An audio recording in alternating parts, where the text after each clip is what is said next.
Hi guys. So here I am. I wanted to talk today about Scorpio season that we have until the 22nd of November. It just started. The very first transit that my chicken scratch notes. So if you see me keep looking down, that's what's going on. I kind of wanted to overview some of the transits that we're going to have to the Scorpio sun.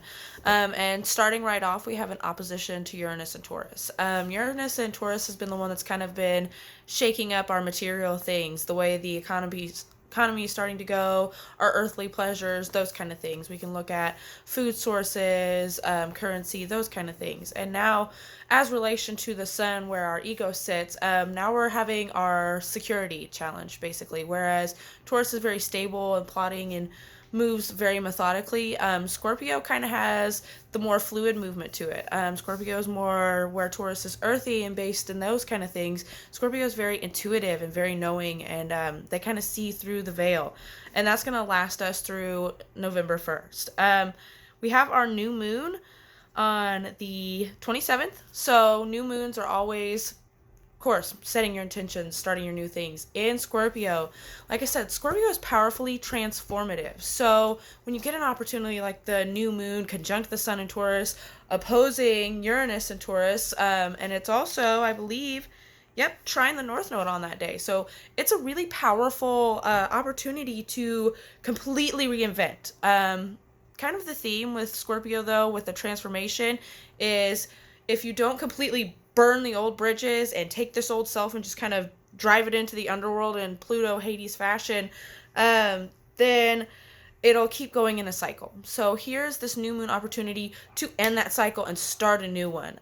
So have the ability with that new moon to transform yourself, to try in the North Node, go for your soul collective, your truest path that you need to. With the Cancer there, look at your family, your friends, your home, those kind of things, that kind of nourishment. And then the opposition to Uranus and Taurus, if you feel like you need to do something that is completely unexpected and that's totally new, go for it. You can kind of achieve balance in that way. So Mercury and Venus will have an exact conjunction the day before Mercury goes retrograde, and those are both in Scorpio. So this is where, maybe before we have the Mercury retrograde, you can kind of disclose and put some things to bed with your partner or with the people around you, because you'll have that powerful opportunity to communicate with the people you love. There is the shadow period, so there could be miscommunications, but like I said, transform. I'm going to keep using that word because that's the Scorpio energy. Beware of the stinging when stung. Be so aware that when you're hurt, this energy can make you more inclined to want to, all right, well, I'll hurt back type of thing. So with those being exact on those days, I think it's a good time to think about the things you love, think about what you're really wanting to pursue, and gather those thoughts, because the Mercury retrograde is going to drive us really deep into our own minds. And that's the next transit we have on the 31st is Mercury retrograde. Mercury in Scorpio in general is a very deep thinking sign. I like to think of them as detectives. A Scorpio person can kind of walk up to a situation and know who's hiding something, and they're so good at ferreting out the hidden themes, like this person clearly doesn't like that person, or something about this made this uncomfortable, or something's amiss here.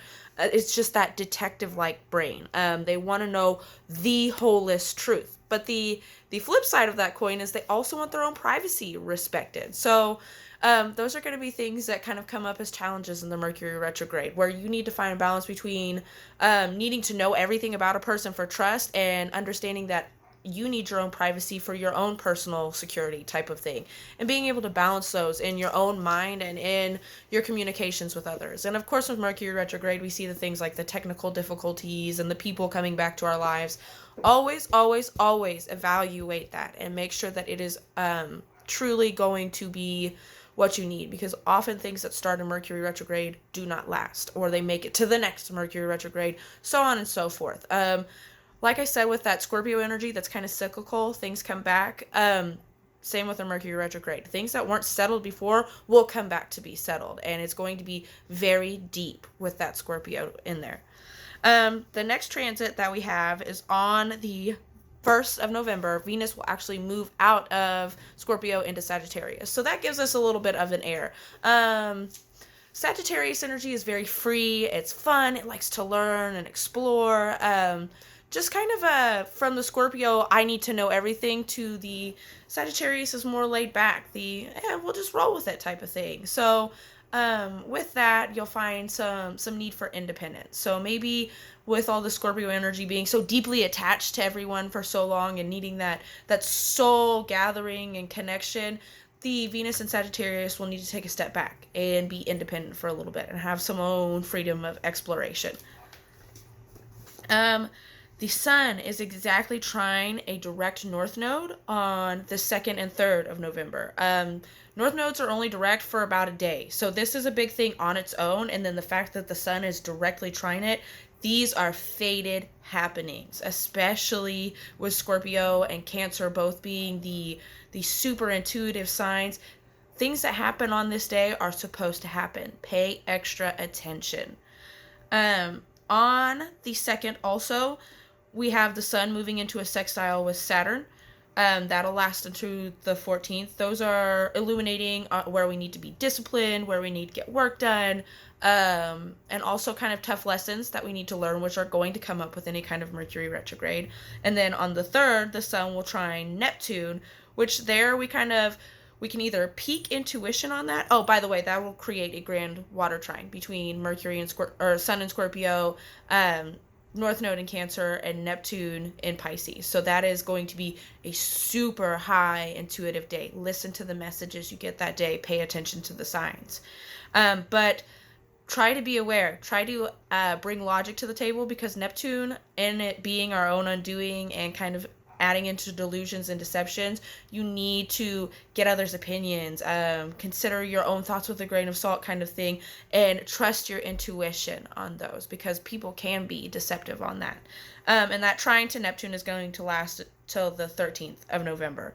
It is interesting to me, though, that the Sun sextile to Saturn and trine to Neptune will be exact on the same day, which will be the 8th of November. So kind of pay attention to what goes on between, deceptions, illusions, intuitive knowledge, and tough lessons and discipline, and being rewarded for carrying those things out.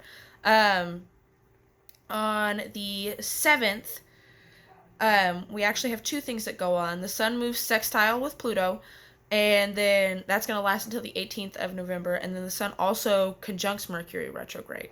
So this one kind of, I try not to be too negative when I read astrology, but this one kind of sends a red flag to me. Sun conjunct Pluto can be very, very deep, and sometimes it can be almost harsh, brash. Crazy things can happen when Pluto comes through. So with it being conjunct that Mercury retrograde, I kind of worry that there will be conflict on that day, that the 7th of November. So kind of pay attention to that. Be aware of your words, and like I said, use that Venus in Sagittarius, and if you need to just be by yourself that day, do it. The full moon actually comes about 5 days after that. That'll be a full moon in Taurus. It actually is not conjunct Uranus, so it's that straight opposition between Sun and Moon. So that'll be looking at your securities, who is really emotionally tied to you, what really brings you emotional and physical security, what you really truly value and enjoy. On the 14th of November, Mars moves out of bounds, which will be the day that Sun leaves its sextile with Saturn.